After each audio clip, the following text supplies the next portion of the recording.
Assalamualaikum warahmatullahi wabarakatuh. Selamat pagi semuanya. Salam sejahtera untuk kita semua. Sebelum kita melakukan pelajaran hari ini, alangkah baiknya kita berdoa menurut kepercayaan kita masing-masing. Berdoa dimulai.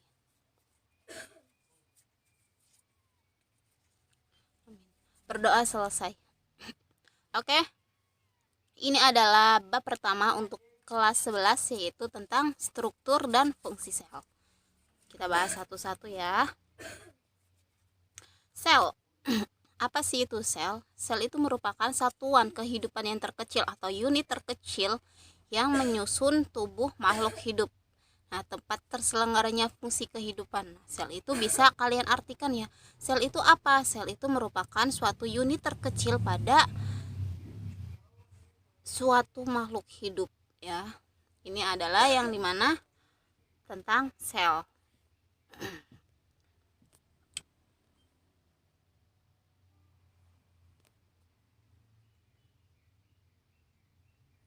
Nah, ini adalah sejarah sel ya, yaitu Bapak Anthony van Leeuwenhoek ya. Beliau lahir 1665. Nah, ini merupakan pembuat ya dan pengguna mikroskop pertama kali, yaitu menyebut sel sebagai satuan kehidupan. Nah, ini Anthony van Leeuwenhoek ini adalah orang yang pertama kali yang melihat sel tunggal dan mengamati darah, cairan mani, feses, dan email pada gigi.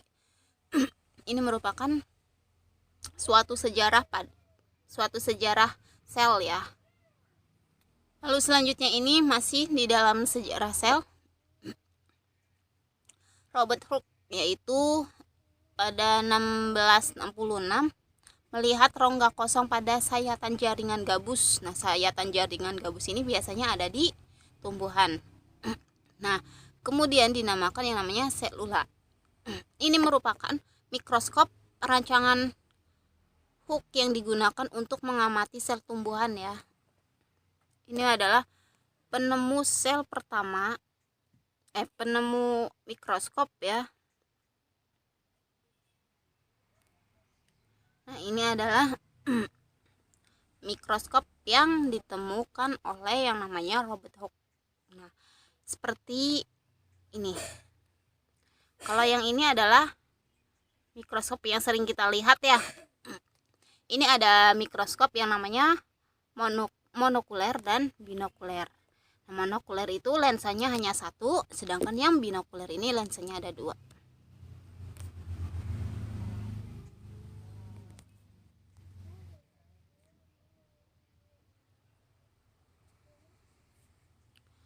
Oke. Lalu masih sejarah sel ya. Ini ada yang namanya Schleiden dan Schwann ya. Beliau mengemukakan teori sel ini. Semua makhluk hidup ini terdiri dari sel. Sel ini merupakan unit struktural dan fungsional terkecil dari semua makhluk hidup. Lalu ada Johannes. Ini mengenalkan istilah yang namanya protoplasma, yaitu zat yang pertama kali dibentuk atau tersusun dari nukleus dan sitoplasma. Nah, ini yang lebih cair. Rudolf ini, setiap sel ini yang ada berasal dari sel yang sebelumnya. Ini yang dikemukakan oleh si Rudolf.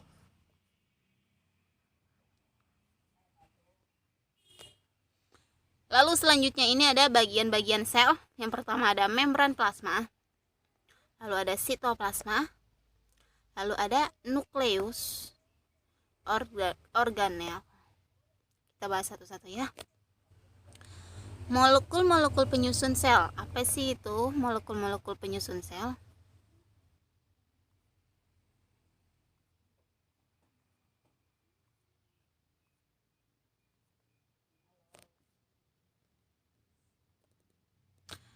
Oke.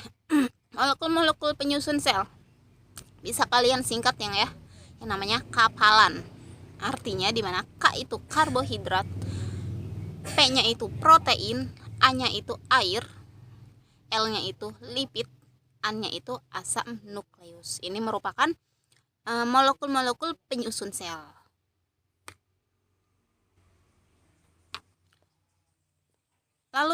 Lalu selanjutnya ada macam sel, yaitu ada prokariot. Yaitu prokariot itu tanpa membran inti sel ya, contohnya pada bakteri. Lalu ada sel eukariot. Nah, sel eukariot ini memiliki membran inti sel. Contohnya pada apa saja? Yaitu pada tumbuhan, hewan, dan jamur. Nah, ini di mana organel sel?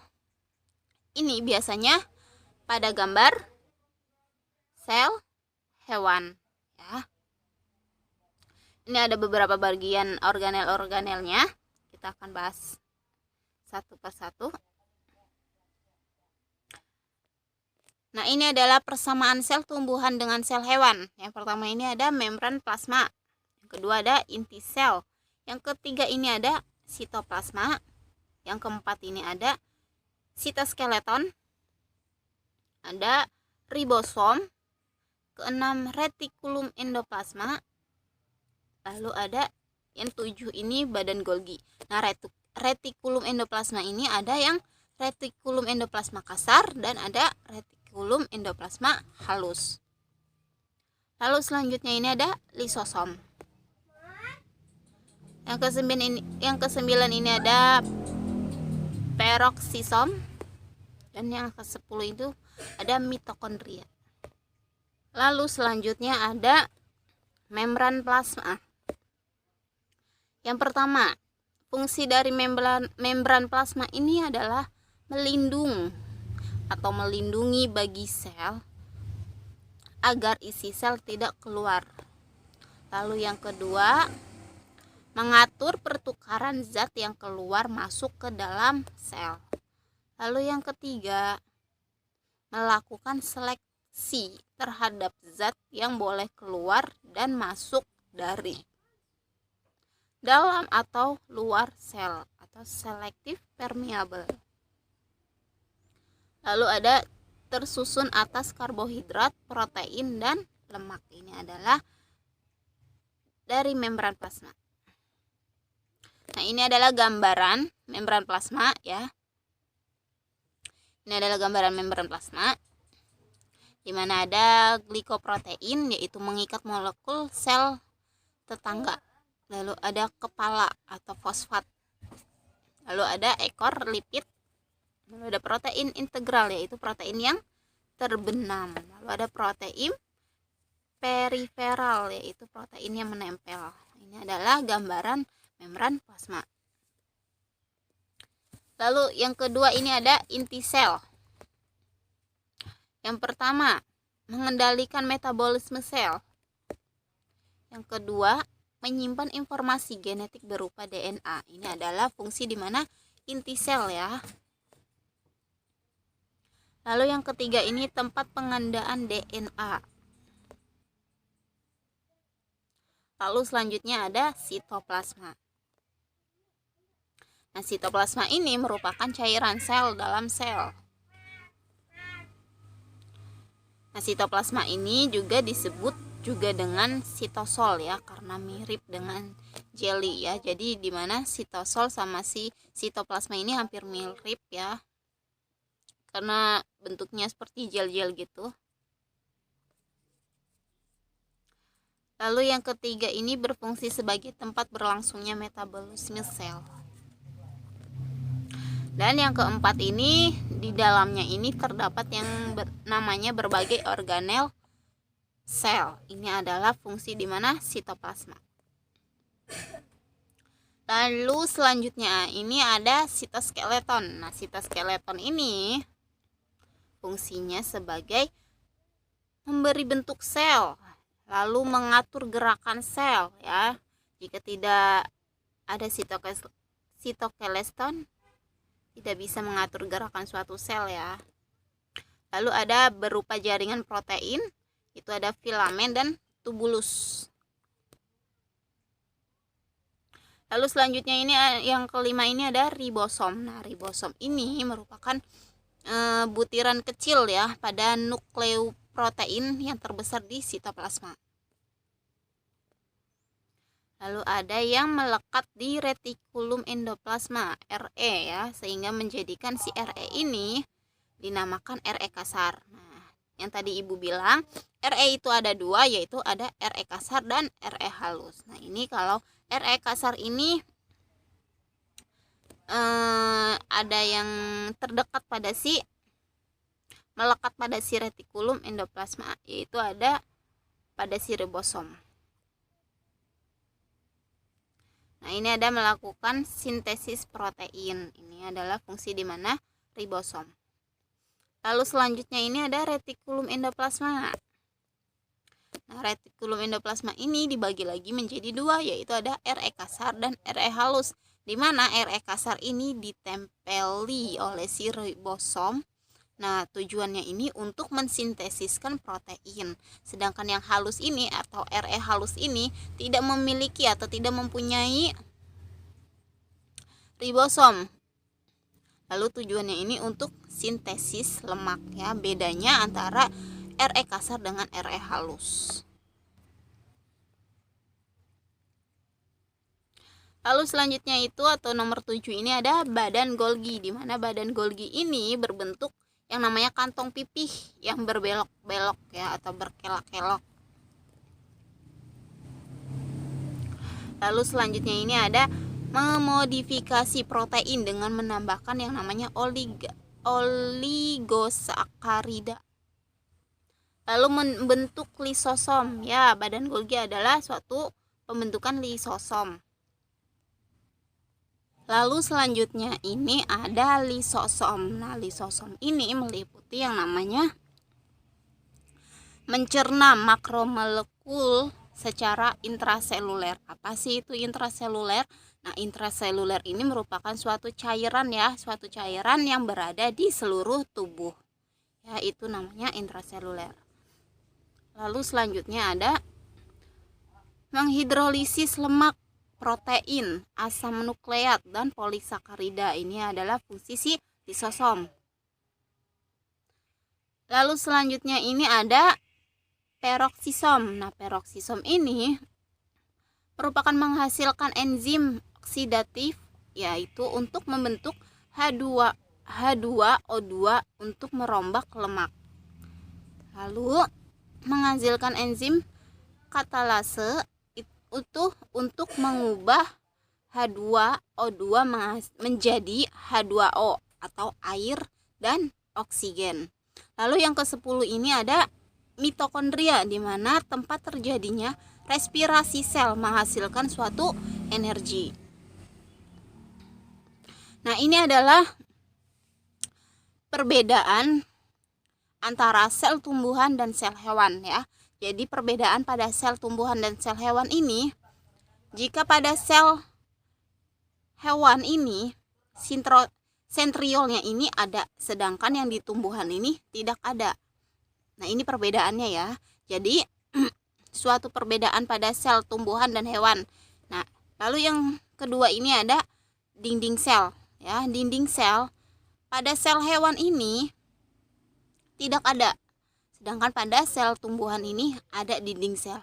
Lalu yang ketiga itu ada vakuola. Nah, vakuola pada hewan ini kecil, sedangkan pada yang tumbuhan ini besar. Ya.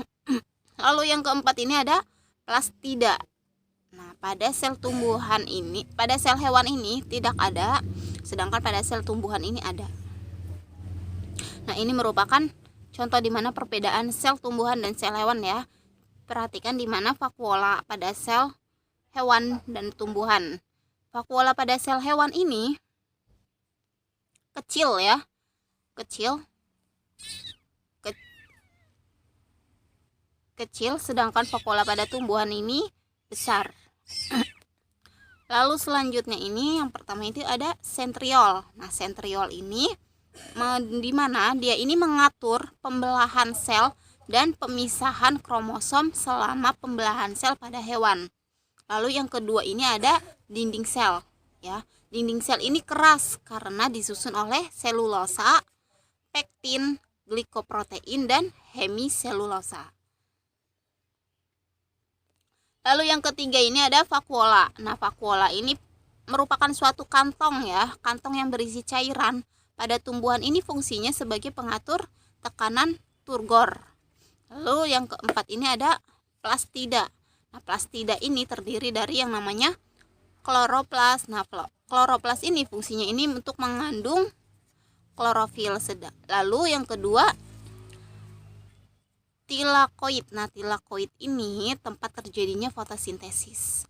Lalu ada stroma. Nah, stroma ini menyimpan hasil fotosintesis.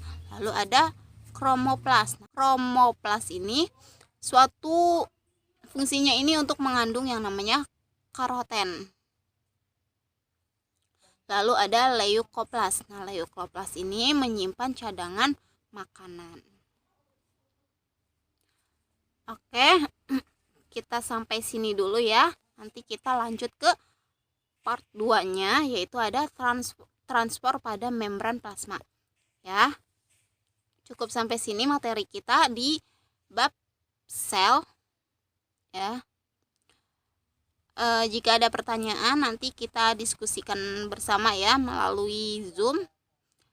Tetap semangat, tetap menjaga protokol kesehatan, ingat 3M, memakai masker, mencuci tangan, dan menjaga jarak. Terima kasih. Wabillahi taufiq wal hidayah. Wassalamualaikum warahmatullahi wabarakatuh.